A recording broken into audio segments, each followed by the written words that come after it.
Hi there guys, Hagorian Thunder, the Naked Reviewer here. The month of ghouls and ghosts has arrived. I mean, ghosts and goblins. And if you like being scared, is this your season? Man, there are so many scary games available, it's unbelievable. But today, we'll be looking at Silent Hill Homecoming for the PS3. This game takes the best aspects of suspense and terror and makes you feel like you're living in a bad horror film. So let's stop wasting time, and let's get to the clips. Our story opens on a cold and foggy night. A big rig drops our main character off in Shepherd's Glen. Alex has been in the army and has been gone for quite a while. Upon his return, it doesn't take long to figure out that something vile is afoot, as well as discover that the Shepherd family, Sans mom, is missing, and for that matter, so is 90% of the rest of the town.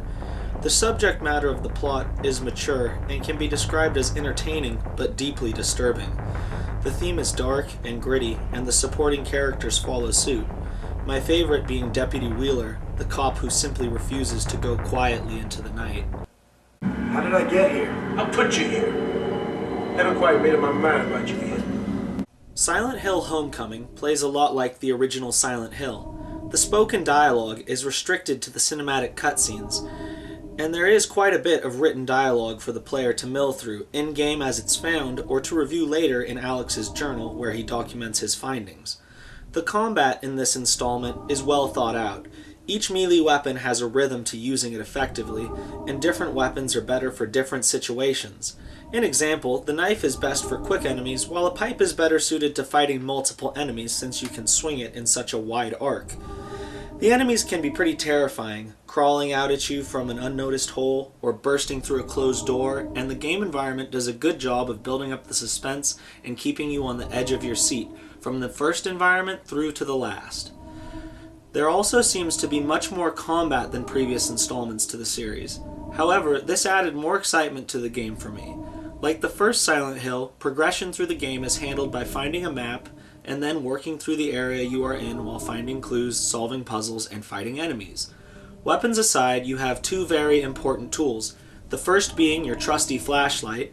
You can turn it off to avoid enemies, but most of the time it's a pain to navigate with it off. The latter is your radio, which I leave on all the time since it will alert you to the proximity of most enemies. Some places where the game fell short: challenge. By the end boss, I had so much ammo and so many healing items that the fight was laughable at best. Jittery inventory controls. Sometimes I used items when I didn't even need to, like the full heal serum. Would it have killed them to put a confirm command in? Next up, bad action button prompts. I really hate it when I'm standing in front of a control panel or door, but I can't interact with it unless I'm in the exact right place.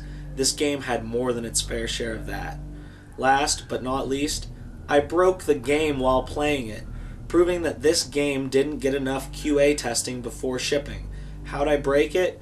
Well, I had put items from my inventory into a puzzle and saved my game. When I loaded it later, the items were not in the game at all. I had to go back to a previous save a couple of hours before in order to advance. Frustration at its best. But to be fair, Konami was worried about bigger projects this last year. The musical scores for this game were composed by Akira Yamaoka. The music really made the game experience complete. The game has no music about 70% of the time and uses ambient noise to hold the suspense factor in place. However, when the game music does begin to play, be ready, because it means something is about to happen. Whether it's a plot revelation or an ambush, you won't know till you're right in the middle of it. At the end of Silent Hill Homecoming, I was left bewildered and confused, to say the least. For all its suspense and timed combat counter system, I was left feeling empty at the end of this adventure. The game simply failed to keep me engaged and wanting to play. I came to realize that it was a combination of faulty controls and a glitchy gaming environment, thus reducing a game that could have easily scored a 7 or 8 to a level of average fun and playability.